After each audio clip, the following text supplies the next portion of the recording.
Здравствуйте, дорогие друзья! Вы снова на канале Судак-Тудак. И сегодня мы с вами приготовим ощукарительную уху. Берем с вами картошечку. Нам важно нарезать ее с вами не крупными, не мелкими, а достаточно средними кусочками. Вот такие примерно 1,5 на 2 сантиметра ломтики у нас получаются.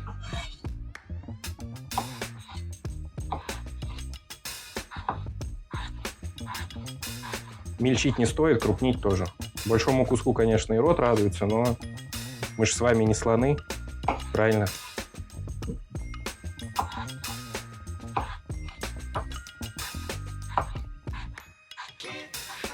Картошечку мы с вами нарезали. Отодвигаем ее немного в сторону. Далее в нашу сборную соляночку вступает лук. С луком важная особенность. Мы не будем его резать слишком мелко, потому что нам его нужно будет еще обжечь на газовой плите. Так как мы готовим с вами уху в домашних условиях, нам необходимо задать ей немножечко запаха дымка. На улице зима, поэтому мы не сможем с вами приготовить уху на природе, так сказать. Поэтому попытаемся ее сделать такой, словно мы бы ее готовили где-то в лесу, у реки, на костре, опуская в конце приготовления, конечно же, угли и наливая небольшую рюмочку беленькой для дополнительной стерилизации.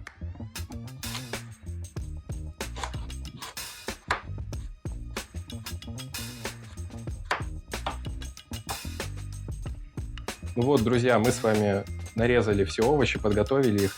И теперь лайфхак от Судак-Тудак. Как нам быстро поджарить овощи на огне в зимнюю пору? На улице мы этого сделать просто физически не можем. Поэтому что мы делаем? Мы берем решеточку для гриля и аккуратненько выкладываем наши морковинки на нее. Никуда не спешим. Зачем спешить? Это занятие медитативное. Мы с вами готовим, во-первых, для души. Стоит сказать, что это делать в принципе не обязательно. Просто мы с вами решили сегодня запариться для того, чтобы немного погрузиться в эту весеннюю пору, эпоху шашлыка, ухи на костре.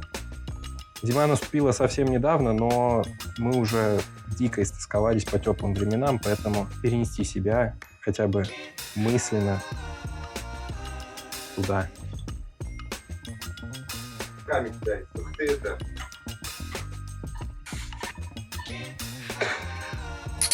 Вот примерно вот так мы сейчас зададим колер нашим овощам, луку и морковочке, дабы придать вот этот чуточку горелый вкус ухе, словно она готовилась на углях. Без этого действия уха будет просто рыбным супом, а мы с вами хотим именно настоящую уху из щуки. Стоит сказать о том, что проходит буквально полминуточки, овощи наши начинают подгорать, что как бы и логично, то, чего мы добиваемся. Мы с вами можем оставлять наши овощи гриль примерно на минутку в одном положении, они за это время начнут подгорать, то, чего, собственно, мы и добиваемся. Потом просто мы немножко перемещаем по плите, и у нас создается прекраснейший колер. А мы, собственно, занимаемся снятием наших пригорелых, как многие напишут, возможно, овощей. И сейчас будем ставить вариться бульончик. Вот мы с вами сняли овощички. Сейчас отправляем их в кастрюльку, ставим вариться. Сами немного попьем чайку, а потом приступим к разделке щуки. Мы отправили овощи на плиту, водичка сейчас будет плавненько закипать. Теперь приступим к гвоздю программы, к нашей прекраснейшей, наикрасивейшей щучке. Вот такая красавица была поймана нами на крайней рыбалке. Что хотелось бы сказать, какие есть нюансы. Первое, на уху стоит всегда отправлять голову, хвостовую часть и желательно плавники, потому что как раз-таки в этих частях и содержится навар. Именно из этих частей получится у нас хороший бульон. Что мы с вами делаем? Отводим плавничок головной, аккуратненько ножом запиливаемся под жабру с одной стороны, переворачиваем нашу рыбку, делаем то же самое с другой стороны. Обязательно прорезаем пузико. Доходим до хребта и делаем одно движение. Вот. У нашей щучки с вами отрезана голова. Теперь перейдем к хвосту. Здесь можно, конечно, изгаляться, отрезать вот так, отрезать вот так, отрезать еще как-то. Мы с вами, наверное, сделаем по-простому. Отрежем побольше щучки, примерно вот так, чтобы у нас был хороший навар. Делаем все то же самое. Прорезаем, переворачиваем. Аккуратненько прорезаем. Все. У нас с вами щучка разобрана на запчасти. Эти плавники тоже, в принципе, можно обрезать, но можно их и не обрезать, потому что у нас на уху с вами пойдет и так достаточно много рыбки. Можете увидеть, какой коротыш у нас вместо щучки получается. Вот так убираем. Ой, какого-то гибрида, кажется, поймали. Что стоит сказать сразу? Мы щуку уже неоднократно мыли, плюс она была заморожена, но на ней все равно остается вот эта слизь. Эта слизь даст нам в бульон лишнюю клейковину. Поэтому что мы делаем? А ничего, собственно, мы отправляем ее просто в мойку, открываем горячую водичку и интенсивно ее проливаем, чтобы у нас все лишние сопли с нее ушли. Несколько раз убеждаемся, чтобы слизи лишней не осталось. Эта слизь нам совершенно не нужна. Плюс в большинстве своем эта слизь дает бульону привкус тины. В общем-то, вроде бы все нюансы я сейчас огласил, но не огласил самого главного. Мы с вами пытаемся избавиться от тинистого вкуса щуки несколькими способами, но я совсем забыл сказать о главном. А главное – это то, что нам нужно удалить у рыбы жабры. Жабры – это как легкие у человека.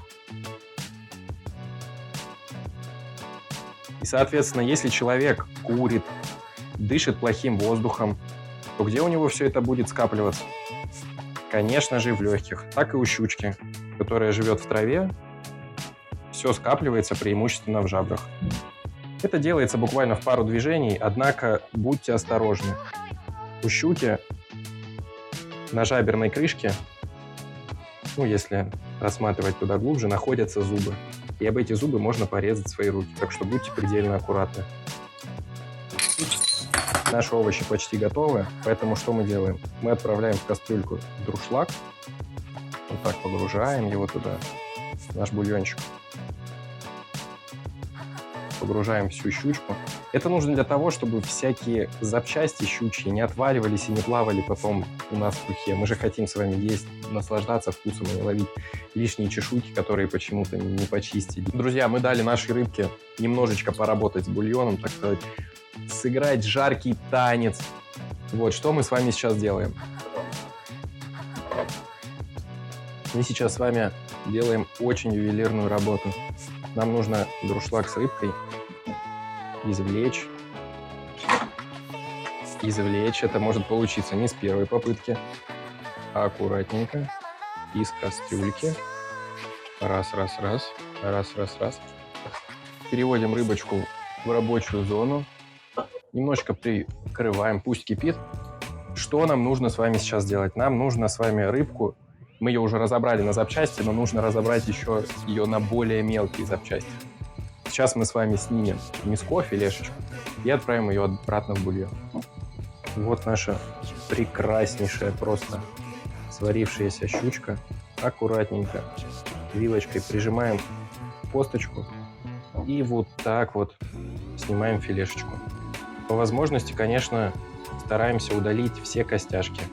Они нам, конечно, в бульончике будут не нужны. Так все, в принципе, снимается в одно движение. Шкурку, если не любите, ее можно, конечно, не оставлять. Аккуратненько раз. Перевернули. И с другой стороны. Вот так. Аккуратно обработали хвостик. Теперь приступаем к голове. Что самое интересное,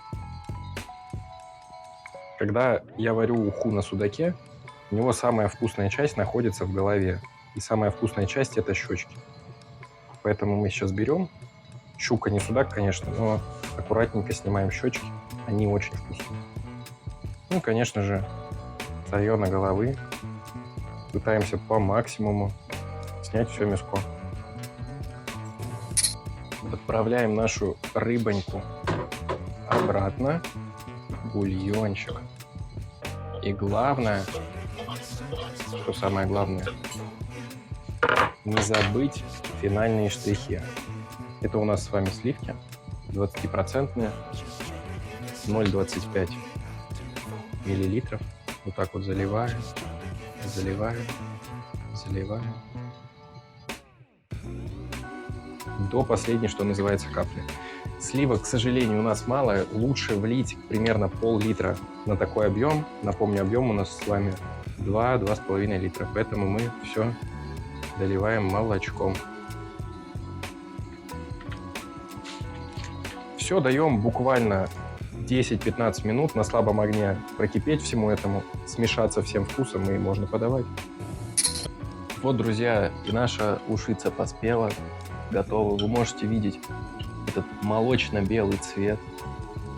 К слову, то, чего мы сегодня добивались с вами, а добивались мы с вами убийства тининного вкуса в ухе и щуке, мы этого добились. Во-первых, мы с вами обжарили овощички на нашем импровизированном мангале. Я думаю, вы такое еще нигде не встречали. Да, мы сами, собственно говоря, такого не встречали. Второе, что мы с вами сделали, мы удалили жабры и щуки. И третье, мы в конце, почти уже вот, когда уха была готова, бафнули ее сливками. И сливочки на себя забрали вот этот вот мерзковатый вкус, который у щучки может появляться. Собственно, что мы с вами делаем сейчас? А мы делаем с вами два движения. Оп.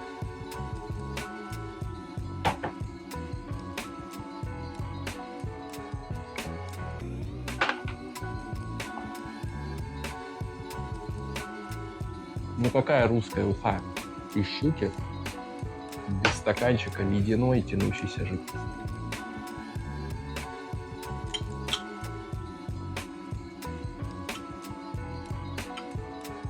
Знаете, чего бы я сейчас хотел? Вот прям в данный момент. Чтобы на меня метеорит упал. Вот правда. Я умер вот счастливым человеком.